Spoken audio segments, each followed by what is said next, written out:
जिंदाबाद साथियों, संविधान लाइव में आपका स्वागत है। मैं और मेरी दोस्त फराह आज सारिका जी से बात करेंगे। सारिका श्रीवास्तव जी महिला मुद्दों पर काम करती हैं। वो भारतीय महिला फेडरेशन की मध्य प्रदेश महासचिव हैं। आज हम उनसे महिला मुद्दों पर बातचीत करेंगे। आइए हम अपनी बातचीत शुरू करते हैं। तो दीदी, आपका बचपन कैसा गुजरा और आप अपनी शुरुआती पढ़ाई के बारे में बताएं। मेरे पिताजी सरकारी स्कूल में टीचर थे और हम 5 भाई बहन थे। तो एक मध्यम वर्गीय परिवार के बच्चों का जीवन जैसे गुजरता है वैसे ही हमारा जीवन गुजरा। और मैंने हिंदी में एमए किया दमोह, क्योंकि मेरा गृहनगर है मध्य प्रदेश में ही, तो वहाँ मैंने इतिहास में एमए किया। और फिर इंदौर में आने के बाद में मैंने दर्शन शास्त्र में एमए किया।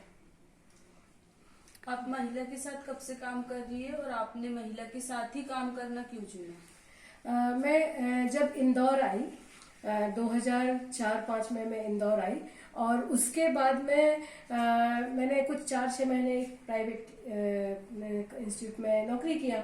और उस दौरान मेरी मुलाकात जया मेहता जी से हुई, जो कि इंदौर में रहती हैं। और उन्होंने मुझे बताया कि एक महिलाओं का संगठन है भारतीय महिला फेडरेशन और इसमें तुम्हें जुड़ना चाहिए और ये महिलाओं के साथ में काम करता है। और फिर उसके बाद में मैं महिला फेडरेशन से जुड़ी, भारतीय महिला फेडरेशन से जुड़ी और उसके बाद में इस संगठन को समझते हुए आगे मैंने काम करना शुरू किया। आप महिलाओं के साथ काम करते हैं इतना, और उनके घर वालों की तरफ से क्या क्या परेशानियां आती हैं आपको? मुझे जी अच्छा, कई बार होता है कि जब किसी महिला को परेशान किया जाता है तो वो महिला अकेली पड़ जाती है और उसका पूरा परिवार और पूरा समाज एक तरफ हो जाता है। तब हमें बहुत सारी परेशानियों का सामना करना पड़ता है कि उस महिला को सुरक्षित भी रखना है और उसकी इज्जत भी बचा के रखनी है, उसके रहने से और खाने का बंदोबस्त भी करना है और साथ में सामने जो लोग हैं उनसे निपटना भी है। तो कई बार हम पुलिस का सहयोग लेते हैं, कई बार हम कानूनी सहायता लेते हैं और कई बार हम समाज के कुछ तबके हैं उनका भी सहयोग लेते हैं। और ये भी मतलब ऐसा होता है, अगर हम किसी का साथ देते हैं तो पूरा समाज तो उसके खिलाफ रहता है, अगर हम उसका साथ देते हैं तो हमें भी बहुत परेशानी आती है। उस टाइप की कोई परेशानी आपके साथ नहीं? नहीं, ऐसा नहीं होता है कि पूरा समाज ही एक तरफ हो जाए। जब किसी के भी ऊपर, चाहे वो महिला हो या कोई भी दूसरा व्यक्ति हो, जब उसके ऊपर परेशानी आती है तो उसके साथ भी बहुत सारे लोग खड़े होते हैं। तो ऐसा कई बार हुआ है कि हम अकेले पड़े हैं, लेकिन इतने अकेले भी नहीं पड़े हैं, बहुत सारे लोग हमारे साथ भी आते हैं। तो जो परेशानियां आती हैं तो मिलके वो परेशानियां भी हल हो जाती हैं। आपने ऐसा कोई काम किया है कि जिससे आपको खुशी मिली है?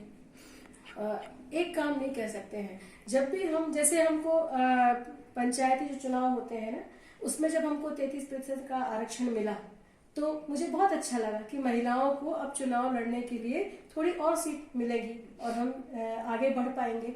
जब घरेलू सुरक्षा के लिए घरेलू हिंसा कानून बना तब मुझे बहुत अच्छा लगा, क्योंकि नहीं तो पहले क्या होता था कि महिलाओं के घर में जब लड़ाई होती थी और उनको मारपीट होती थी, उनके लिए कोई अच्छा कानून नहीं था। तो जब ये कानून बन के आया तो मुझे बहुत अच्छा लगा। बिल्कुल ऐसे ही जब निर्भया केस हुआ और उसके बाद जब कानून बन के आया तब मुझे बहुत अच्छा लगा कि कम से कम जो महिलाओं के साथ में यौन उत्पीड़न हो रहा है उसके खिलाफ एक कानून तो बना। और बिल्कुल उसी तरह जो कामकाजी महिलाएं हैं उनके साथ जब काम करने वाली जगह पर यौन उत्पीड़न होता था उसके खिलाफ जब कानून बना तब भी मुझे उतनी ही खुशी हुई। लेकिन उतनी ही खुशी मुझे अन्य दूसरे कानून बनने पर भी, जैसे सूचना का अधिकार का कानून मिला या मनरेगा में हमको दूसरे कानून बने। तो ये सब जब कानून बने तो लगता है कि हाँ, और ये सारे कानून बनाने में भारतीय महिला फेडरेशन का भी योगदान रहा है और बहुत सारे अन्य संगठनों का भी योगदान रहा है। तो इस तरह की जब भी कोई हमको कुछ थोड़ा सा भी हासिल होता है तो बहुत खुशी होती है। आप जो महिलाओं के साथ काम करते हो, आपके परिवार की तरफ से और दोस्तों की तरफ से आपको क्या कैसा सहयोग मिलता है? हाँ, परिवार की तरफ से तो मुझे पूरा सहयोग मिलता है। मेरे पापा, मम्मी, भाई, बहन और तमाम चाहे भतीजे भतीजे जो भी लोग हैं सभी का मुझे पूरा सहयोग प्राप्त है। बल्कि यूं भी कह सकते हैं कि जब मैं बहुत छोटी थी और मेरे पिताजी जो कि एक साधारण से टीचर थे तो वो मुझे बहुत सारे बच्चों को प्यार करते थे और वो एक बार मेरे लिए इतना बड़ा लकड़ी का हेलीकॉप्टर लेके आए और उन्होंने मुझे नहीं बताया, मेरी आंख बंद की और मुझे नजानू कहते थे। नजानू एक सोवियत रूस का कार्टून कैरेक्टर है ना, तो मुझे नजानू कहते थे। तो वो लेके आए, वो मतलब उन्होंने बताया नहीं और मुझे उस पर बिठा दिया आंख बंद करके, और मैंने आंख खोली तो बोले नजानू खुश हुआ कि नहीं, तो मैंने कहा हाँ। तो बोले, मुझसे पूछा कि नजानू कहाँ जाएगा, तो मैंने उनकी तरफ देखा, कहाँ जाएगा, तो वो मुझे बोलते हैं कि वो देखो दूर लाल तारा दिख रहा है। क्योंकि पापा बोल रहे थे लाल तारा दिख रहा है, तो हाँ दिख रहा होगा। मैंने कहा हाँ दिख रहा है, नजानू उस लाल तारे को लेने जाएगा। तो मुझे फैमिली का सपोर्ट जो है वो पहले से था। फिर दोस्तों की बात करें, दोस्तों का भी मुझे बहुत सपोर्ट रहा। दोस्त भी बोल सकते हैं या गुरु भी बोल सकते हैं। जैसा कि मैंने अभी जब इसने एक सवाल पूछा था तो मैंने बोला था कि कॉमरेड जया मेहता ने मुझे भारतीय महिला फेडरेशन में लेके आए। ऐसे कॉमरेड विनीत तिवारी की ने मुझे बहुत इस पूरे संगठन के बारे में या विचारधारा के बारे में मुझे कॉमरेड जया मेहता ने, कॉमरेड विनीत तिवारी ने, कल्पना मेहता ने या पेरिंदा जी की बात करें, ऐसे तमाम सारे लोगों ने, अशोक दुबे जी भी हैं, अरविंद पोरवाल है, ऐसे तमाम सारे मेरे दोस्त साथी जो हैं, इन्होंने मुझे जब मैं आगे बढ़ने की कोशिश करती हूँ ये मुझे सहायता देते हैं, सहयोग देते हैं और मुझे आगे बढ़ने में मेरी विचारधारा को मजबूत करते हैं। लेकिन इसके साथ में कुछ दोस्त ऐसे भी हैं जो बहुत अच्छे मेरे मित्र हुआ करते थे, लेकिन जब मैं इस विचार के साथ, राजनीतिक विचार के साथ आगे बढ़ी तो उन्हें इस बात से सख्त ऐतराज हुआ और उन्होंने मेरी दोस्ती को छोड़ दिया। ये आप ऐसा करते हो? हाँ, कि मैं इस जो रास्ते पे जा रही हूँ ये रास्ता उन्हें ठीक नहीं लगता। उन्हें ठीक नहीं लगता है कि मैं मजदूरों के साथ में खड़े होकर काम कर रही हूँ। उन्हें ठीक नहीं लगता है कि मैं किसानों के हक की बात कर रही हूँ। उन्हें ठीक नहीं लगता है कि मैं जो शोषित तबके के हक की आवाज बुलंद कर रही हूँ ये ठीक है, और इसीलिए उन्होंने मेरा साथ छोड़ दिया। तो ये साथ आपका उन्होंने पहले छोड़ा था, मतलब कुछ साले हो गई होंगी धीरे धीरे, कभी किसी ने छोड़ा कभी किसी ने छोड़ा। लेकिन आप अभी इतनी महासचिव में मध्य प्रदेश की, अब वो इस वक्त आपको देखते हैं तो उनका कुछ, क्योंकि वो जिस विचारधारा को मैं, जिस राजनीतिक विचारधारा के बारे में मैं एक अच्छे विचार रखती हूँ, वे उस राजनीतिक विचार को सही नहीं मानते। वे सोचते हैं कि वो जो बड़े बड़े लोग हैं, जो बड़े बड़े कॉर्पोरेट हैं, वो ही सही कर रहे हैं, वही ठीक हो रहा है, तो इसीलिए वो मेरे साथ में नहीं है। जैसे कि महिलाओं के साथ हिंसा होती है, जैसे बाहर हो या फिर घर या फिर ऑफिस में, तो आप वो हिंसा को किस तरह से देखती है या फिर किस तरह से उनकी सहायता करती है? मुझे लगता है कि तुम शायद ये पूछना चाह रही हो कि जो महिलाएं जब निकलती हैं तो उनके साथ किस तरह से व्यवहार होता है ना? तो महिलाएं जब घर में रहती हैं तो उनके साथ अलग तरह का व्यवहार होता है, अलग तरह की परेशानियों का सामना करना पड़ता है। ऑफिस में जाती हैं तो एक कार्यस्थल पर वहां अलग तरह का उनको परेशानियों का सामना करना पड़ता है, और जब वो अपने घर से बाहर निकलती हैं उस जगह पर उनको अलग तरह से परेशानियों का सामना करना पड़ता है। लेकिन क्योंकि इस समाज में महिलाओं को एक मुकम्मल स्थान हासिल नहीं है, इसीलिए उन्हें तरह तरह की परेशानियों का सामना हर जगह पे करना पड़ता है। और ये शोषण और ये इस तरह से ज्यादती हमारे साथ तब तक रहेगी जब तक कि हमें इस समाज में बराबरी का हक नहीं मिलेगा। और इस समाज में बराबरी का हक तभी मिलेगा जबकि हमारे काम को आर्थिक रूप से आंका जाएगा। इस देश के द्वारा, इस देश की प्रशासन के द्वारा हमारे काम का लेखा जोखा भी आर्थिक आंकड़ों में शामिल किया जाएगा। तब जब हमें आर्थिक रूप से बराबरी का दर्जा मिल जाएगा, उसके बाद हमें समाज में भी एक दर्जा हासिल होगा जब हम राजनीतिक रूप से सबल होंगे।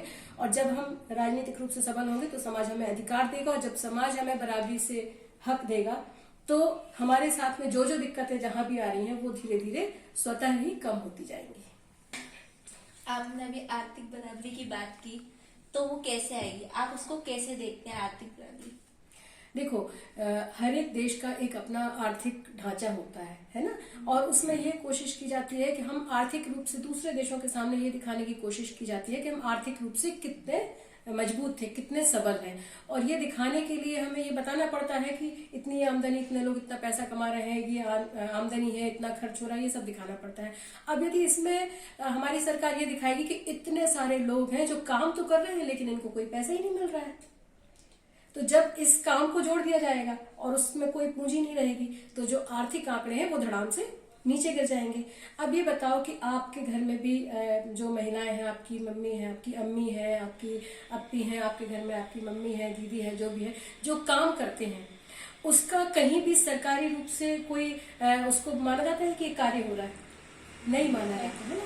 बल्कि उनसे यदि पूछा जाएगा कि आप घर पे क्या करती हैं, तो वो बोलेंगे हम कुछ नहीं करते हैं, जबकि वो तो घर का काम करते हैं करती हैं कि नहीं।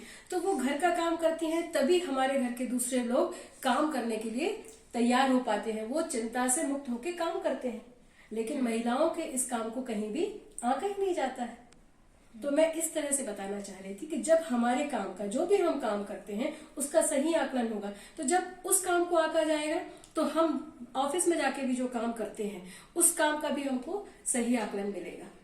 कई बार होता है, जब मनरेगा की यदि बात करें, मनरेगा में जो काम मिलता है उसमें यदि एक कोई महिला काम कर रही है और एक पुरुष काम कर रहा है, एक गड्ढा खोदना है, उसी गड्ढे को यदि एक पुरुष खोदता है तो उस पुरुष को उसका पूरा पैसा मिलता है, और यदि औरत खोदती है तो वहां बोला जाता है कि तुम तो औरत हो, तुम तो इतना काम कर ही नहीं सकती हो, और तुमने काम सही तरीके से नहीं किया, और उसको उसका आधा पैसा दिया जाता है। क्योंकि शुरुआत ही ऐसी होती है कि हम महिलाओं के काम को काम समझा ही नहीं जाता है। सही। ये भारतीय महिला फेडरेशन कैसे काम करता है, उसकी आगे की क्या योजना है? भारतीय महिला फेडरेशन जो है ये एक अंतरराष्ट्रीय स्तर का एक संगठन है, ये एनजीओ नहीं है, ये एक संगठन है। और मेरे ख्याल से विश्व में महिलाओं के बीच काम बनने वाला, महिलाओं के हक की आवाज बुलंद करने वाला ये पहला संगठन है। और हमारे संगठन का उद्देश्य है कि जितनी भी महिलाएं हैं, चाहे देश की महिलाएं हों, चाहे देश के बाहर की महिलाएं हों, सारी महिलाएं राजनीतिक रूप से मजबूत हों। उनको ये पता हो कि उनके देश में क्या हो रहा है, उनके देश के बाहर क्या हो रहा है, उनके देश के मतलब देश के बाहर और अंदर होने वाली हर गतिविधियों की उन्हें जानकारी रहे।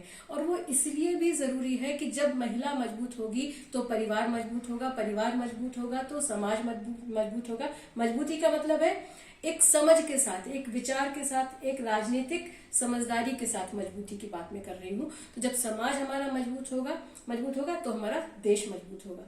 तो ये इस विचार के साथ हम लोग काम करते हैं, और इसीलिए हम महिलाओं के बीच में जाके उनको जो भी हमारे देश में गतिविधियां चल रही हैं, जो भी कानून आ रहे हैं या जो आने वाले हैं या जो आ चुके हैं, और किस तरह से महंगाई बढ़ रही है, या किस तरह से अभी किसान आंदोलन की बात करें तो ये किसान आंदोलन क्या है, या श्रम कानून में बदलाव हुआ है तो वो क्या हुआ है, क्यों हुआ है, और उससे किसके ऊपर क्या असर करने वाला है, ऐसी तमाम सारी बातों की, गतिविधियों की जानकारी हम महिलाओं को देते हैं। और हमारा यही उद्देश्य है कि पूरे देश में जितनी भी महिलाएं हैं उन सबको हम पूरी तरह से राजनीतिक रूप से सबल बना सकें, जिसमें वो अपने साथ साथ दूसरों के अधिकारों के लिए भी आवाज बुलंद करें। दीदी आपका बहुत बहुत शुक्रिया, आपने हम लोग को इतना टाइम दिया और इतनी अच्छी बात आपने रखी। तो आपका भी शुक्रिया फरहा, और अर्चना आपका भी शुक्रिया। मैं संविधान लाइव की पूरी टीम का बहुत बहुत शुक्रिया अदा करती हूँ। साथ में इस चैनल को जो भी लोग देख रहे हैं उनसे गुजारिश करती हूँ कि इसे जरूर से सब्सक्राइब करें और अपने दूसरे दोस्तों को भी भेजें, जिससे कि वो भी इसे सब्सक्राइब करें और लोगों तक सही जानकारी, सही खबर पहुंच सके।